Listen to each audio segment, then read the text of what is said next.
Welcome to All Four Downs, part of the CMG Sports Podcast Network.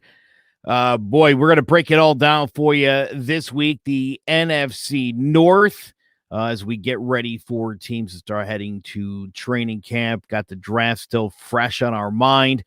I am Joe McGuire, be joined by Big Jace and Ovi Muniz, and we will break down each of these rosters, talk about who's where and what's what and how it's going to go. Big Jace rocking the Texas Longhorns. Yeah. I love it. I don't know why he's rocking the Texas Longhorns. He's trying to represent Utah, and he wanted to make his excuse, it's a different conference. You got to stick to your one team, man. What do you got? How many times do they play each other? You got a favorite team in every conference? Hey, I mean, if they're not going up against my Utes every year, I'll rep them. I don't care. He says that Pac-12 is the best conference in college football. I never said that. I just don't like the disrespect it gets. It does get football. disrespected. A lot of disrespect there. Because you guys don't like to. You guys are too old to stay up. Too old.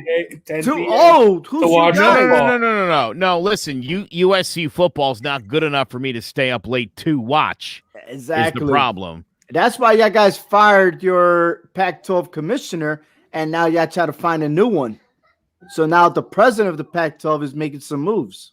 Yeah. So that's why Pac-12 is not that great. Nobody respects the Pac-12. Well, not for nothing.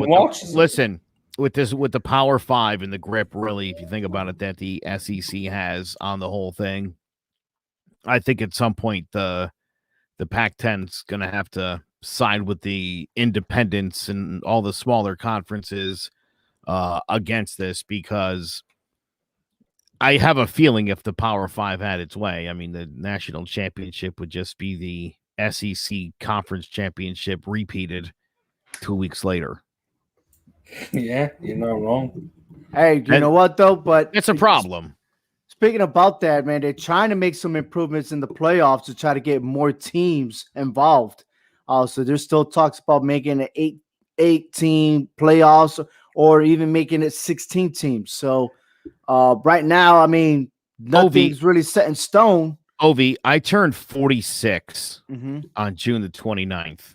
Celebrate the day, everybody. 46 years old. Since I was about 8, they've been talking about expanding the playoffs in NCAA football. I'm starting to think it's never going to happen. Well, I mean, back then it was all about voting, right?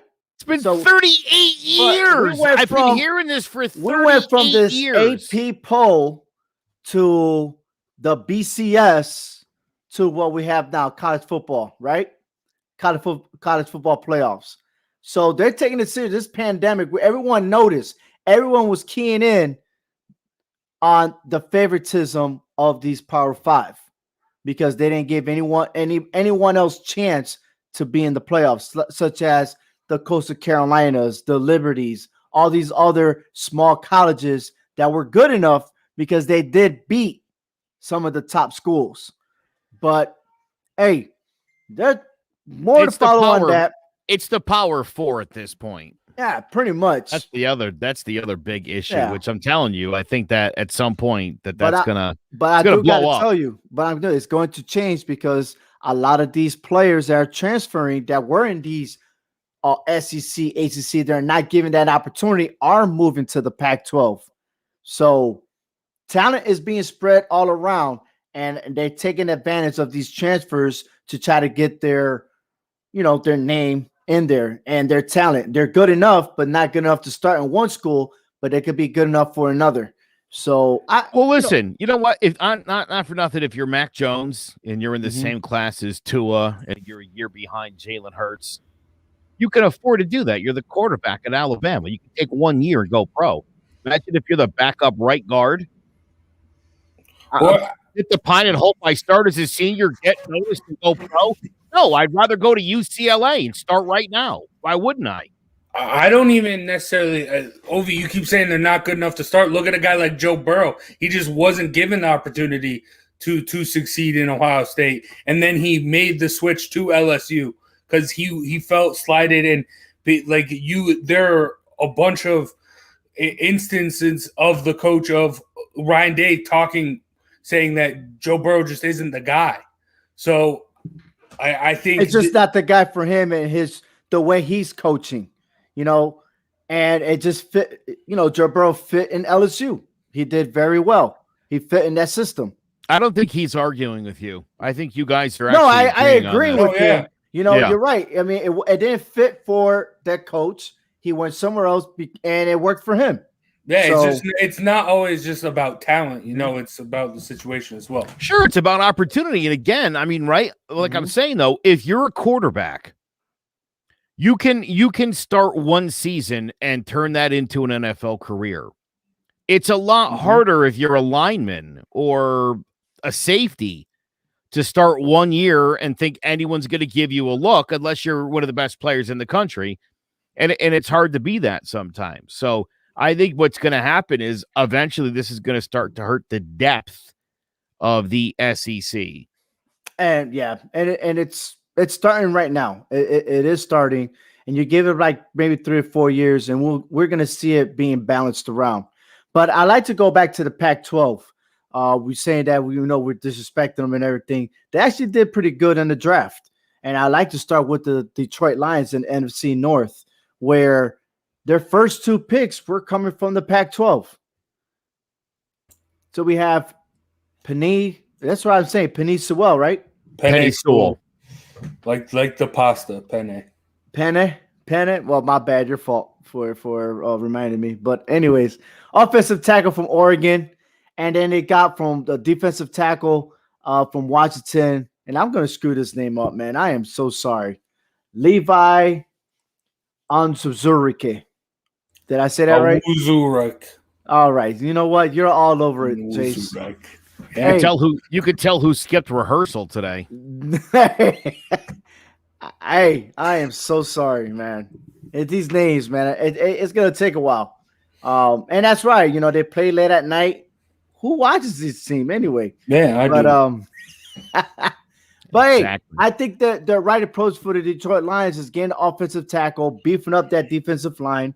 So, I mean, the first 3 picks were all linemen. And I think that was a great choice for the Lions, especially they were weak on both sides of the ball when it comes to protecting the quarterback or protecting the run. Yeah, I think they got Penei Sewell is a beast. I love watching tape of him at Oregon. Obviously, he sat out last year. He opted out due to COVID. But watching him, the big thing was like you could see Justin Herbert do reads, and he's not even reading the guy because Penei Sewell just makes a hole just driving someone 10 yards down the field.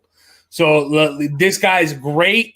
The only thing is he's in Detroit. I honestly – I could see him being another Barry Sanders, another Calvin Johnson, someone who's got great talent and generational and can do great things. But because Detroit's Detroit, it's just going to fall flat, and not that many people are going to realize what the greatness he has. Understand. And you're talking about that, the quarterback, Jared Goff, is now a Detroit Lion. Right, coming from St. Louis. And the big sleeper, I believe, is Amon-Ra St. Brown, the wide receiver from USC. This guy has good hands, and I think he's going to make an impact right away for the Detroit Lions. And that offense is going to have extra speed. So I like this guy. I've seen him a couple of games. He looks solid. What's your take on it, Jace? I like Amon-Ra St. Brown, but I'm going to give you another name, Sage Surratt. He very injury-prone at Wake Forest, but not last year, the year before, with Jamie Newman as his quarterback. He was in the top, I believe it was 5 in receiving yards for the whole country. So he's a beast. He's injury-prone. But I think both these guys are solid pickups at wide receiver. Especially Surratt going undrafted. So I'm excited to see what they can do if they can get things going. But, I mean, it's Detroit. No, you're right. It's Detroit. But, hey, looking across down south there to Chicago, Wait a minute. Tap the brakes for a minute there, Johnny. You think I could jump in? I'd like to talk about – I want to talk about last year's second-round pick, 35th pick of that round, DeAndre Swift. 521 yards rushing, 8 touchdowns. He had 4.6 yards a carry. And now that they've gotten rid of everybody else in Detroit, it's his backfield. And I'll tell you what, with Jared Goff as your quarterback and Penny Sewell on that line, this kid's going to be a force to be reckoned with. They might not win a lot of games, but I think this Detroit Lions team is headed in the right direction. I think they could make it 8-8, man. Oh, I'm sorry. I can't even say 8-8 anymore. They're playing 17 games. It's so stupid. Because because here's the thing. You want to be like, the Giants are going to be, I don't know, 10-6, 17 games, 10-7. Like it's always, you just add a loss to it. The problem with like 8-8, you're like, hey, they're a good team, 8-8. Yeah. All right, 8-9. No, now they're not. No, they're 8-1. There's going to be a tie somewhere. I like that. Sure, with Cincinnati or somebody. I feel like Cincinnati, they're always ties. Yeah, all these ties. And then everyone's going to say, well, I didn't know what's the tiebreaker? How do you do this? And I still think they need to change the rules in the NFL when it comes to that. But anyways, you're right. You know what? I totally forgot about DeAndre Swift. You're right. That could be a good running game if they stick with the running game. Well, he also recently compared his own game to that of Christian McCaffrey. Let's see if he could put up those kind of numbers. Now, I mean, I think there's another guy that the Detroit drafted that could be a solid complimentary back to DeAndre Swift, and that's Jamar Jefferson from Oregon State. He ran over 300 yards against over 200 yards against Oregon last year. He's a beast. He's a monster. He put them on their back to get that upset. He was the force on the field. So I think he's a solid running back. I wouldn't be surprised if later down the year he starts stealing some carries from DeAndre Swift. I tell you what, I hope that be the case because I don't know if you know this, but I picked him up in our recent fantasy draft. Nice. And it's funny. He was a guy I was kind of targeting, and I looked up the scouting report on him, and I thought, yeah, that's my kind of guy. So I think you're right. I think this is a guy who will definitely get some touches here in Detroit and make for a nice complimentary back. I just hope the coaches do good. They got first-year new coaches, the whole new staff all the way around. I hope Detroit does something, man. I really do. But I'm going to fast forward here because the main topic that a lot of people are talking about is the Chicago Bears. Will Justin Fields, the quarterback from Ohio State, will be the starter in week 1? No, I've already explained this on a different show. Here's what's going to happen. Andy Dalton will start the first 4 games before he gets injured, at which point Andy Dalton will take over starting 3 games. He'll go 2-1, but Dalton will come back, become the starter, play poorly, get benched. Foles takes over, wins 3, and then they take him out anyway and start Justin Fields in week 15. Wow, what a scenario. I've thought a lot about this. You've been watching a lot of WWE, I see. You like that? Wins, losses, trying to make a storyline, yeah. Wow, there's a lot of scenarios, and the coach gets fired. Yeah, all that to go 6-10. I mean, 6-11. 6-11. Outstanding. They're gonna. I think I like Justin Fields. I said before I thought the Bears moving up was genius.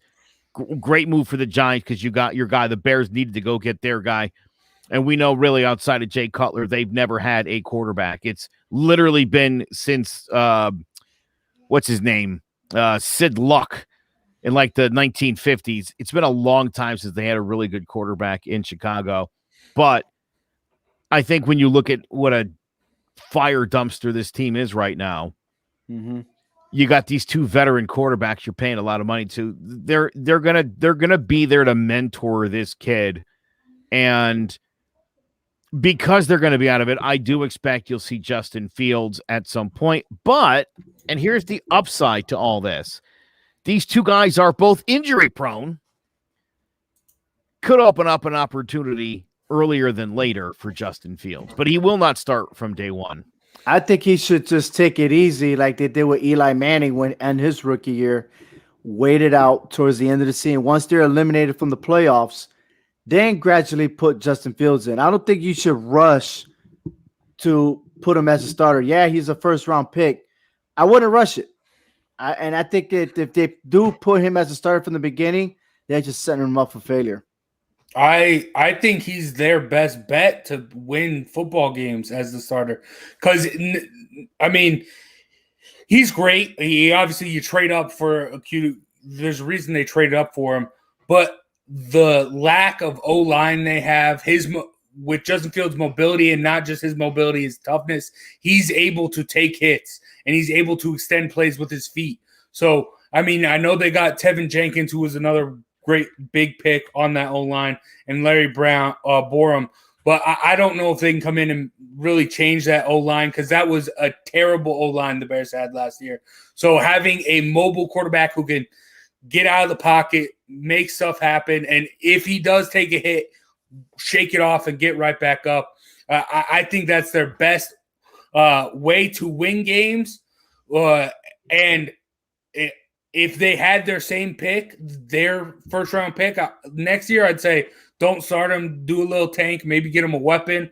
But they don't even have that. So they have to want to win. So I would see Justin Fields coming in sooner rather than later. But I don't know. The Bears are weird right now.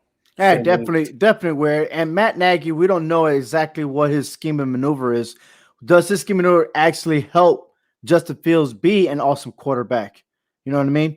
Also, they picked up Tevin Jenkins, offensive tackle from Oklahoma State.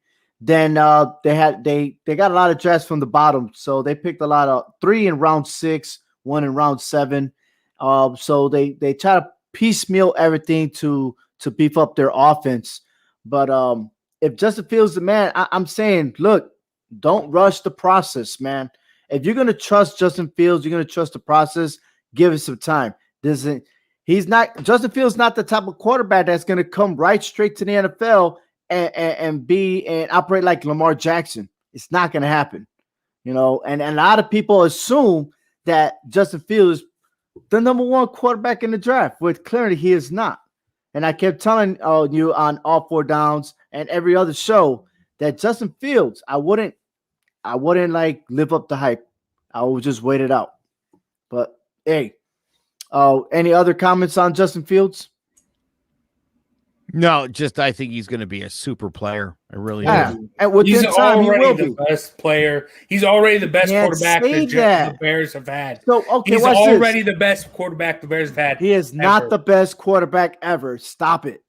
Embarrassing. Everybody's saying that. And no, he hasn't even taken a snap yet, and you were already saying that? Exactly. That's how bad the Bears quarterbacks have been. No, that's how bad they need a quarterback. I got it. But we're not going to sit here and say he is one of the best quarterbacks, right? He hasn't even played yet. One of the best quarterbacks the Bears have ever had. So if his first snap he throws an interception, you're going to continue telling me, oh, he's one of the best players? No. One of the best quarterbacks the Bears have ever had. You keep saying best players, don't. Best quarterback, best player. He ain't the best yet until he does something good. Until I see it on the field on regular game day, then I might say that. I might. But speaking about quarterbacks, the Green Bay Packers with Rodgers maybe be with the team, maybe not. I don't know, right? But they did draft somebody last year by the name of Love. They're not giving him a lot of love yet. But so he's in the process of maybe being the starter, right? And the fact that the Green Bay Packers try to do their best to beef up their offense to help Aaron Rodgers so that way they give him back to the promised land. What they did was, they actually got a cornerback in the first round with Eric Stokes from the Georgia Bulldogs. All right. And then they picked up Josh Myers from the center from Ohio State. And then they picked up Amari Rodgers, very talented wide receiver from Clemson. And so with that in mind, bringing Rodgers in the picture, you would think that Aaron Rodgers would probably be satisfied. But with other reasons or whatever it is, do you think with Amari Rodgers there, can he be a big difference maker regardless of who's the quarterback in Green Bay? I like the Amari Rodgers pickup. I think it is a pretty underrated pickup, but that Stokes reach when you had a guy who like an Elijah Moore who was like the top wide receiver at the board at that time. You have him there, and you take Stokes, who everyone's saying is a reach, and you're and Rodgers is there saying, I want out. Like, you got to go wide receiver round one. I don't. This is your guy, reigning MVP. You got to please him. And they didn't do that. They drew a line in the sand to say that we're going to run stuff our way, and you are just going to be our quarterback. And I don't think that was smart, but I do like the pieces they picked up. I do think they could have some solid they can get the job done. I don't know necessarily this year, but developing some solid players. But I think this was the nail in the coffin with the relationship with Aaron Rodgers was the draft. Look, they got Devontae Adams. They got Marquez Valdez. I mean, these guys are elite wide receivers. You know what I mean? So why would they pick another number one pick Valdez wide receiver? Scantling is elite. What are you saying? Under Rodgers, yeah, they're elite. They perform with Rodgers. Devontae Adams is elite, but you just said Marquez. Look, he already got a wide receiver core that's going to help out Rodgers. That's why they made it to the playoffs. And the only reason why they didn't advance was because of the coach. They didn't go for it on fourth down. That's the only reason. And their defense wasn't that great because they couldn't stop anybody. You can't trust the defense. So why not just focus on the defense? And regardless of the situation with Aaron Rodgers and the staff or whatever the case may be, that's what really happened. Am I right now, Joe? I would say so. Right. Yeah. So I'm not saying like they're the elite like the best. Don't get me wrong. But Rodgers does have weapons. He already got enough weapons. It was just bad management that cost them the game, that got them eliminated from the playoffs. But they got to fix the defense. So by getting a cornerback, I think that was best for business, to be honest with you. All right. They picked up a defensive tackle, Slayton from Florida. They got McDuffie. I like McDuffie from Boston College. I kept telling them on all four downs. You know, this guy was top notch each week. You know, stopping, sacking quarterbacks, stopping the run game and everything else. This guy is very, very talented. And I think Green Bay actually won in this draft, but not a lot of people are talking about McDuffie. So, but besides that, again, the bigger story is what is Aaron Rodgers going to do with that team? And I think if Aaron Rodgers does remain as a quarterback for Green Bay, you could bet you that Amari Rodgers will skyrocket, especially if you're going to do your fantasy football. That's the guy to choose. I'm not mad at that. Like I said, I like Amari Rodgers.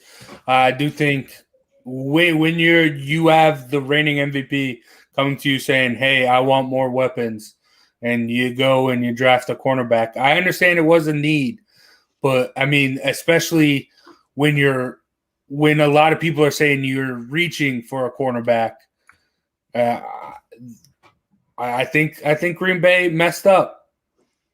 Okay. Well, let's see if maybe the other team, their rival Minnesota Vikings, who finished 7-9 last year, let's see if they could turn things around, right? With their draft. I mean, listen, they got Christian Derrisson, offensive tackle. Then they picked up Kellen Mond from Texas A&M in the third round, quarterback. Now, let me ask you this. Do you think Mond has a chance to be a starting quarterback for the Minnesota Vikings? I don't know. I don't know if I do. I'm not sure that I think that. I think that he's like a Mason Rudolph type. I think he'll be on the bench for a while. I don't think he's ever going to be anything in the NFL, but I think Jace probably feels differently. So right. Have at it. Well, you got Kirk Cousins as a starting quarterback right now.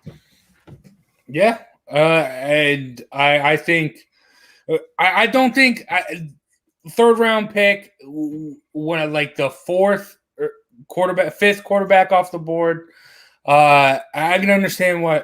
That's not even right. Fifth, sixth, seventh quarterback off the board. I can see why people are talking about it, especially it being their second pick in the draft, getting a quarterback. But really, the one thing that stands out to me with this draft is the O-line. Big pickups by Christian Darrisaw and Wyatt Davis. And you got one of the best running backs in Dalvin Cook. I think their game plan going forward is going to be very similar to the Titans, and just give the ball to Dalvin Cook, and on play action, Kirk Cousins can find an open Adam Thielen or Justin Jefferson. And I like what Minnesota did. I think they're set up a lot for success. And Kellen Mond, if he does have to come in, he's not going to be a guy that comes in and loses you games. He's going to be a guy that comes in, manages it okay, nothing too flashy, can maybe get out and be a little bit more mobile where Kirk Cousins couldn't be. So I really like what the Vikings did this draft. And also Patrick Jones, very underrated DN in this draft. Third round, he was a solid player, Pitt. I'm excited to see what he can do for the Vikings. Kellen Mond will be a good difference maker. Okay, coming from Texas A&M, he has a great coach. They taught him all the skills that he needed to be an awesome quarterback. Respectfully enough, that if he does take the snap, and I can see it happening, this is the team that I can see that Cousins will be fired as a starting quarterback this year, this upcoming season. And Mond's going to be a difference maker. If there's anybody that's going to outshine in that division, it's Kellen Mond if you give him that opportunity.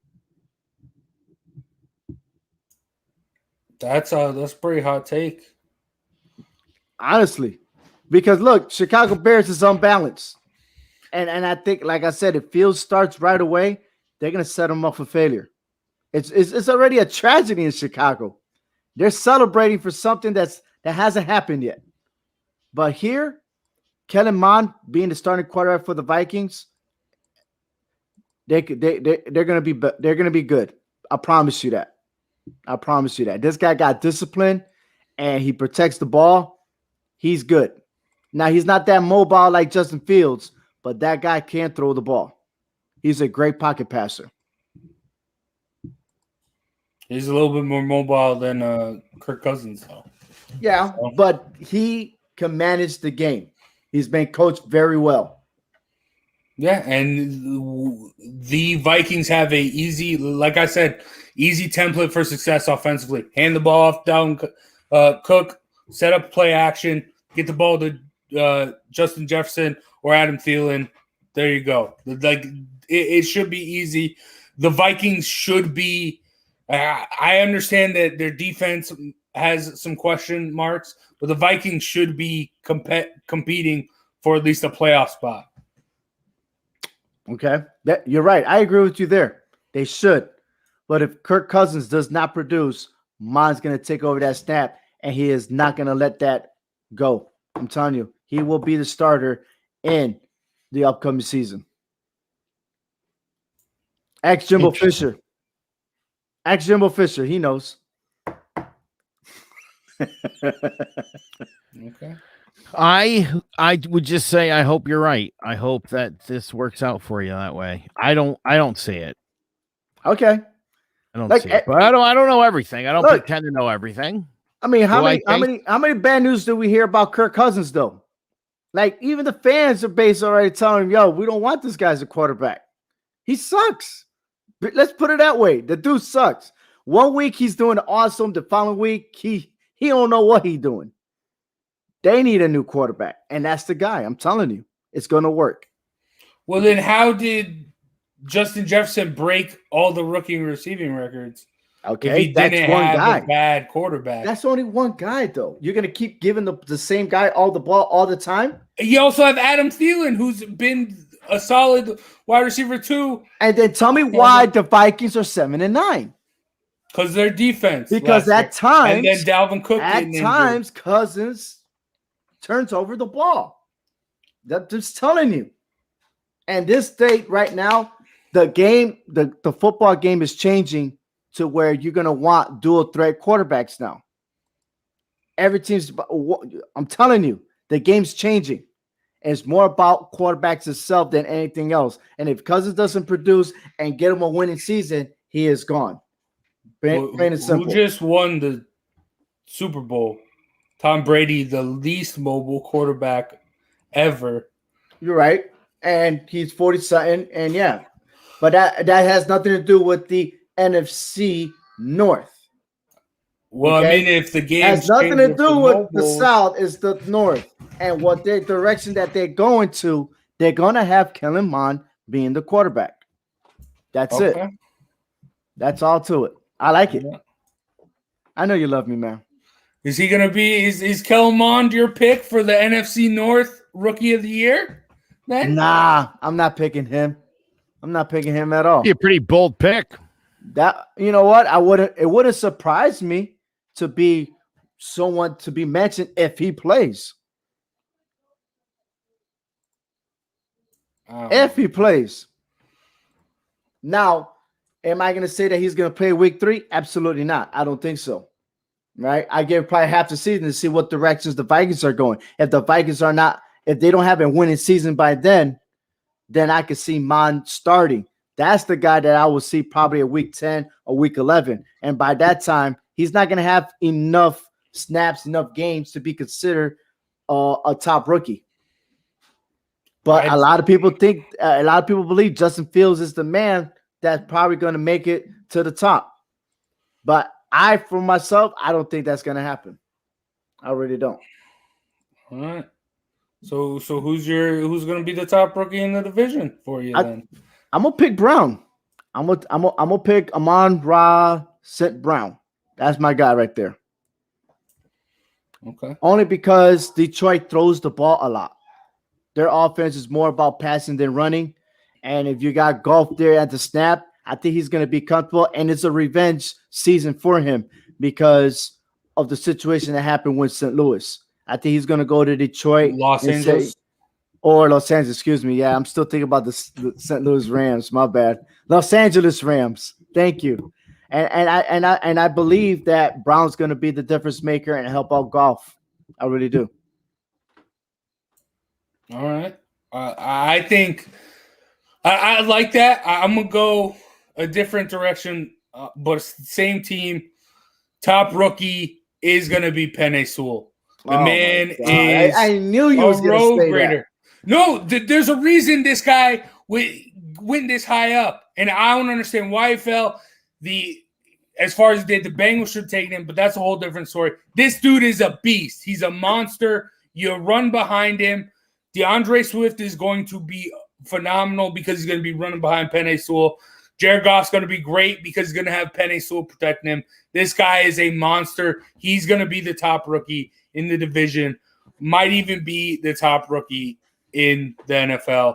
He's a beast. He's a generational talent. There hasn't been an offensive lineman like this since Quentin Nelson, and look at how great he's done with the Colts. I think Penei Sewell is going to do great, but I just hope he doesn't fall into the Detroit cycle that with the Barry Sanders and Calvin Johnson, because he has the ability to be on that level.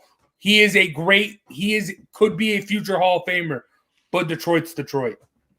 Joe, before you even answer, because I saw your face expression and everything on his comment. Listen, the offensive linemen, we're not going to get that much respect when it comes to top rookie, okay?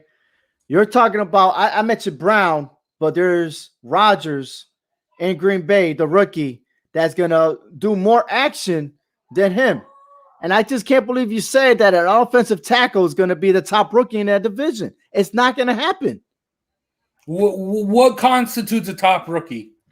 Really? We're going to go there? I'm asking you. All right. Whoa. I think I see where Chase is going with this. You could argue last year the best rookie in the AFC East was who? Chase? Mekhi Becton. So I don't think He was. Penei. No. You're correct. I agree with you. I don't think Penei Sewell is going to have a better year than Amari Rodgers is. I don't care who the quarterback in Green Bay is. This kid's going to be a superstar. So, yeah. Look, he might be the best offensive lineman, but he ain't going to be the top rookie. He is going to be the top rookie because of his performance and what he does to impact the game. Stats are – it sucks that offensive linemen don't get stats because there are so many great offensive linemen that deserve the respect, but we can't quantify that in numbers. We got to go to Pro Football Focus to give us a grade, which that isn't a stat. But this dude is a game changer. This is a guy that can dominate games and dominate the line of scrimmage, and this is a generational. There's Quentin Nelson's the only other guy in the league right now like this kid on the offensive line, and I don't care. I love offensive linemen. This dude's a beast. Like even if I was, I can't say even if I didn't have that bias towards the O lineman because I don't know what that's like. But this dude's a stud, and he's going to show that he is better than any offensive lineman in that division, let alone the whole NFL. He's going to be competing for the top offensive lineman. He is a stud. Okay, I understand you have the passion of offensive lineman, and I know you have your share of experience. But moving to this last question, and Joe, your answer is, who is your pick for top rookie in the NFC North? Amari Rodgers. Fair enough. That's a good pick. Good pick. Whether it's Aaron Rodgers quarterback or Jordan Love, Rodgers the man. I think Green Bay would be out of their mind if they don't do everything in their power to keep Aaron Rodgers there. You want a hot take? Amon-Ra's brother, Equitamius St. Brown, is going to do better than Amari Rodgers for the Packers.